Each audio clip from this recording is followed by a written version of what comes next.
Hi, it's Dustin Lanier. Thanks for listening. Please find me on LinkedIn for original public sector operations content every week. And please reach out to me if I and my team of procurement professionals at Civic Initiatives can help you be a public procurement change agent. I wanted to introduce Dustin Lanier, who's going to take us through a little bit of a talk about generative AI and its uses in public procurement. Dustin, take it away.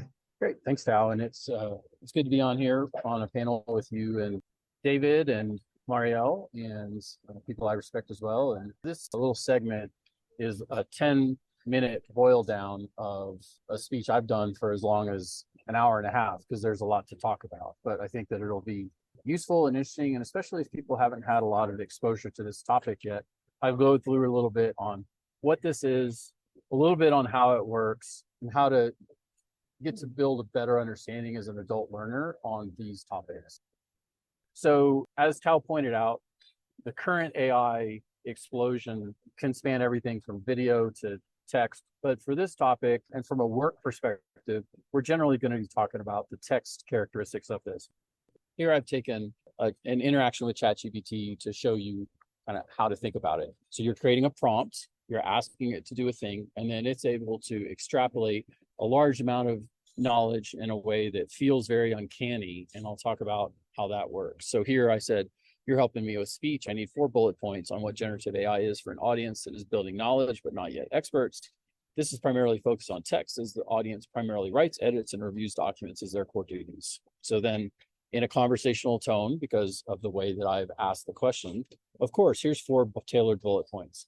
So it's graded assisted content creation. It's a writing assistant helping you come up with ideas and even generating drafts. Enhanced editing support. It can review your work and suggest improvements. Efficient document reviews. It can summarize lengthy documents, saving you time during reviews. And creative inspiration. If you're stuck, it can spark creativity by offering alternatives and options. And that's a pretty good summary. I have a couple of different opinions, but it's mostly interesting to see what it does when you interact with it. So for some of you guys, in my normal speech, I talk about this is different than Microsoft's Clippy from 1996. And the difference is that Clippy wanted to be this, but it didn't have the technology. It was seeking to provide an answer, but didn't have the actual technology to execute an answer. So what's happening here? How is this happening, and why should we contextualize it? So when you ask a question or a prompt, it's taking your words and it's breaking them into tokens, which is basically math, right? It's taking all of your words and it's breaking it into math. And then it's putting it back into a large language model that has been trained to be very good at predicting what is the next word. So it uses complex formulas from these patterns that it learned in its training to do another math equation, to convert it into words again, and to send it back to you as a completion. So a really important point on this is AI and large language models don't know the answer. There's no hidden store of knowledge that knows the answer. It becomes better educated on how to make associations of words and pairs of words and groups of words, which can appear to be knowledge, but it's not knowledge. In effect, almost everything you see that is so amazing and so unbelievable is an potentially incomprehensible level of guessing the next word. And it includes a little bit of randomness so that it's not the same answer every time. So here's an example. This is a generative image that generated from the picture from me asking Adobe Firefly to create for me an image of robot converting words into numbers, just to give you some flavor of the kind of stuff you can do with the image generators. So again, it's predicting the next word. So if I say to you, once upon a, you know the next word is probably time, and it's probably not armadillo. All right, you have learned that through a series of being educated on how words go together and how they fit.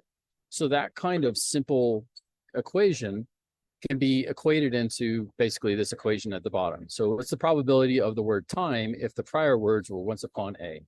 So if you take then that language across multiple languages and convert it into basically upwards to the equivalent of 175 billion neurons of data, to where it's not just predicting the exact next best word, but from a heat map perspective, what is the cloud of the likely next words? So it can generate some differences. It can create some styles. You can then add context on how you want it to respond. So it's able to basically do incredibly complex predictions against specific word clouds in a giant machine.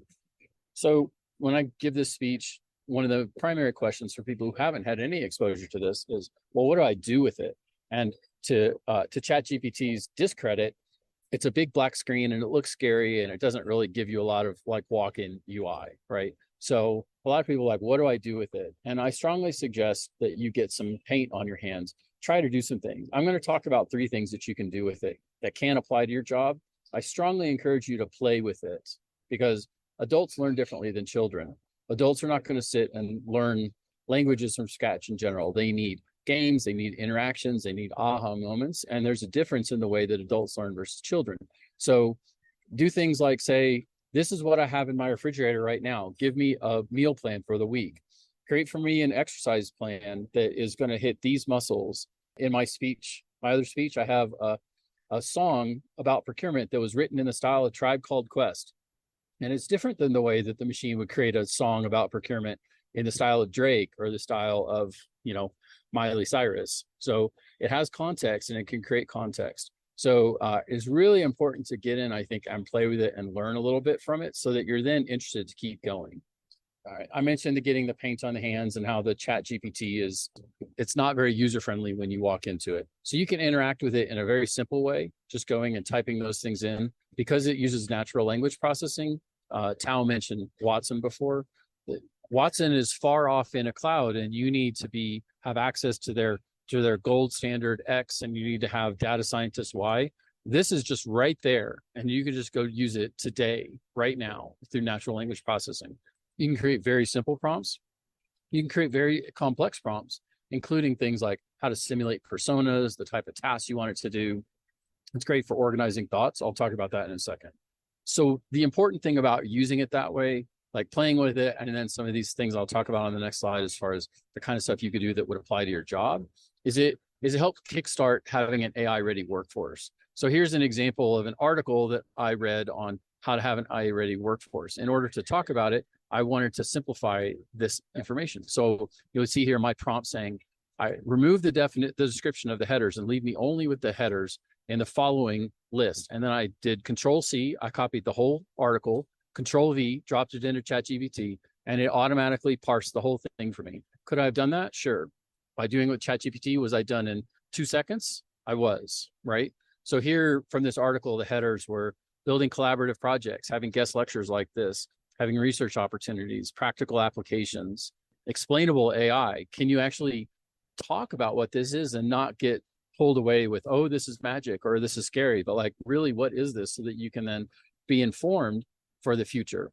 So the 3 main things that I would say you can do as a procurement professional with ChatGPT today, I'm not telling you to go and violate your local entity's laws on the use of AI, but if you have the capacity to use the tool, I think the 3 things that you would do with it as a procurement professional is, 1, it's unmatched synthesis. Like being able to take large documents and say, pull the action items for me for this. You can say, I'm going to have an interview with the vendor tomorrow. I need 3 questions. Here's a description of their company. Take their whole data sheet, Control-C, drop it in, Control-V, and you have 6 questions that you would ask a vendor in order to drive things. So taking large data sets and making them be very synthesized is fantastic. 2 is it's the best brainstormer of all time. Be able to say, I'm trying to write an email to my boss.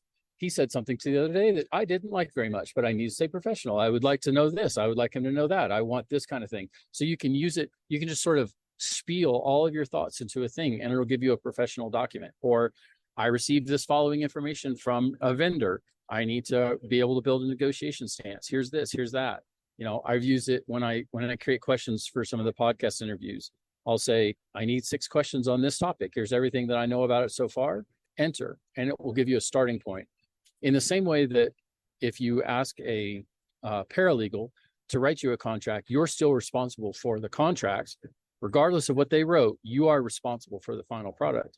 In this, if you use something to help create a first draft, you are always responsible for the work product. So I'm personally a much better editor than I am a write from scratch type of person. And especially if I think the write from scratch activity is going to take an hour and I don't have an hour, I will therefore not start the project. But if I can get to a starting point, I can get to where I can finish almost any project within a 5-page kind of parameter where as long as I know my thoughts and my organizational sets, being able to get to a starting point. And then finally, it's your on-demand quant, which is slang for math. So every Excel formula you ever wanted to know in your life is immediately providable simply by describing what you want to do in Excel. You can skip Excel altogether and simply write a math scenario, and it will know the answer and provide it to you. It can do SQL, it can do code. So it can do all kinds of really, really great math activities. So it's very useful for those topics. Next. So, one of the most common questions that, you'll get in some of this from people who haven't a lot of exposure to it is AI going to take my job? So it's not somebody it's not AI that's going to take your job, but somebody who knows how to use AI might. So AI is a dramatic accelerator. Here's an article where they used ChatGPT with generative chatbots inside of a call center, and they saw a 14% increase in the ramp up of those people because they had access to the information. So even though there's things that we're concerned about, like hallucinations, can it get the wrong answer? Does it contain bias? I'm not trying to say those things don't exist, but you need to know about this tool set and you need to build your personal awareness. So some of the things that I think is likely for procurement in the short term against some of these tools, I think you'll see a lot of generative AI chatbot use. We're using that with some clients against large procurement manuals because it's a different way to interact with the information. You'll see the ability to do trained personas that are able to do things like requisition review and solicitation gathering, initial gathering. We're building some playbooks around some of that information too, and using that for clients today. So we started using it for our own purposes, just as parlor tricks and the rest. We've used it to help accelerate a lot of content creation. And then we're helping to deploy for clients, both some of that ability to deploy certain playbooks that happen in AI, as well as the generative AI chatbots, I think have a lot of use. And as we build that up, it'll be very effective. So that's my spiel. Thanks, guys. Amazing. Oh my gosh. Thank you so much, Dustin. You're right. Like, I'm sure I can only imagine that this conversation could take up an entire hour and a half easily. But I think that you pretty much summed it up in about as well as you could in 10 minutes. So I appreciate that. And I'm sure our audience is so much more informed about the possibilities than they were before. So thanks again, Dustin, for that.